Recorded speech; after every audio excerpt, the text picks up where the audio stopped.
Okay, this is the one. This is one that a lot of users have run into, and what we're doing here is we're applying meshing parameters ahead of time, and then when we calculate some of the three-axis operation types, it takes those meshing parameters into account. Joe, do you want to take over this and discuss what's going on the left here as to Okay, yeah, sure. What internally what happens in our three-axis toolpath methods is when we have a surface, when you're machining surface, we actually start out with the mesh.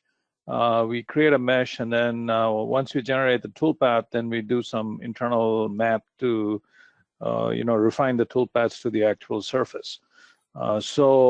If the starting mesh is not very good, then sometimes we run into these kinds of issues you see on the left. And these typically, I mean, don't happen all the time. So it's a very small percentage of cases this happens, but it can be pretty annoying if you suddenly in the middle of your large part that has hundreds of surfaces, you have one surface that's giving you, behavior like this. So this has been annoying to some of our customers where you're doing some sophisticated work. So what we have done to improve that is to give more control to the users to actually set the initial meshing parameters to get the toolpath computation started. And so one of the things that the users can control now is the aspect ratio of the triangles in the mesh. Aspect ratio is basically the length divided by the width. So if you have an aspect ratio of 0, it's going to use the default mesh. Whatever the default meshing that was being previously used is going to be used. But if you set the aspect ratio is 1, then the mesh triangles are going to be very regular. So the width is going to be the same as the height of the triangles in the mesh. So you're going to get a very regular mesh on the surface.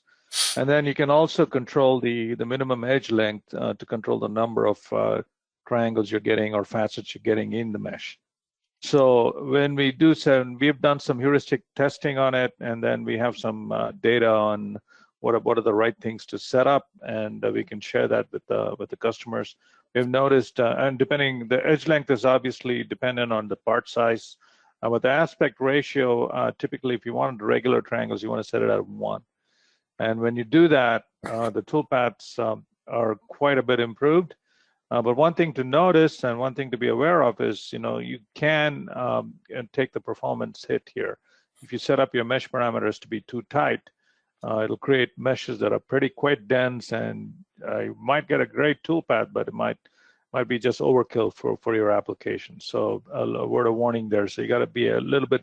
You got to do a little bit of experimentation to see that. But what Don's going to be showing is the types of surfaces that this improves. This machine control actually improves the toolpath quality on.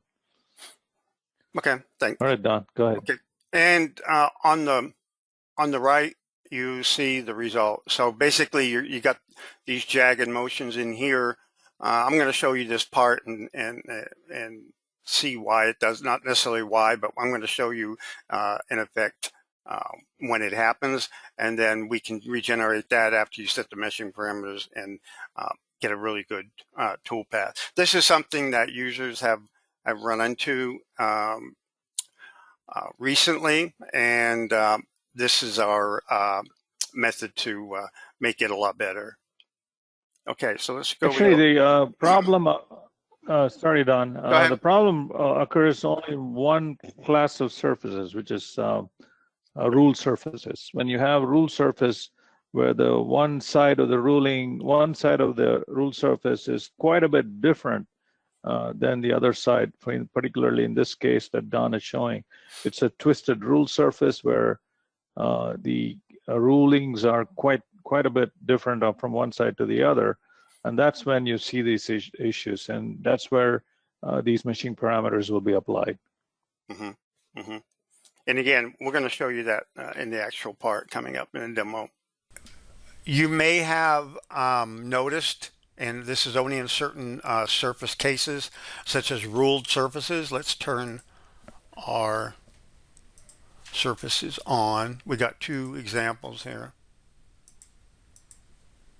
Let's turn that off.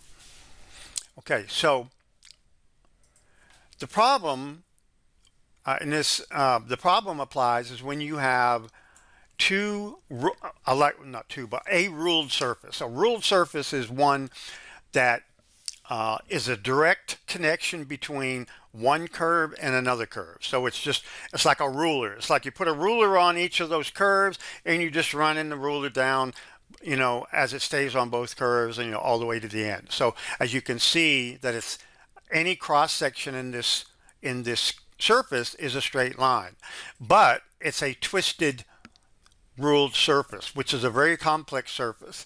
And in some cases, the actual internal generation of the coordinates and the facet points on that surface can get skewed.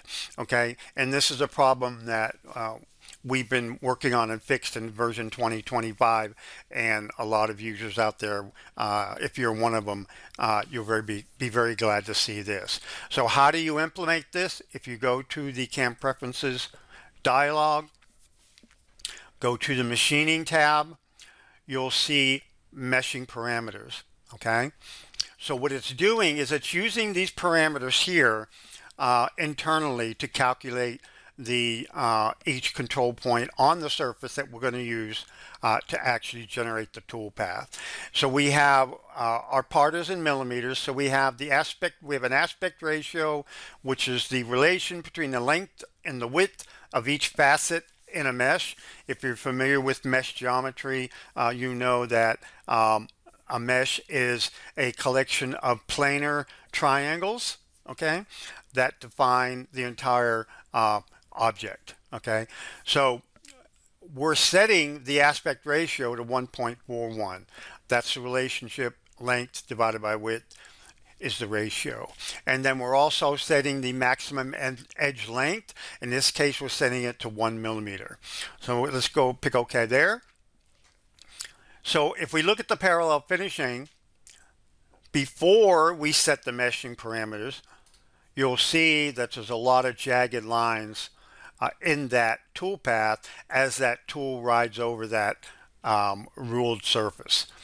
This is bad. So you're not going to want to cut it like that.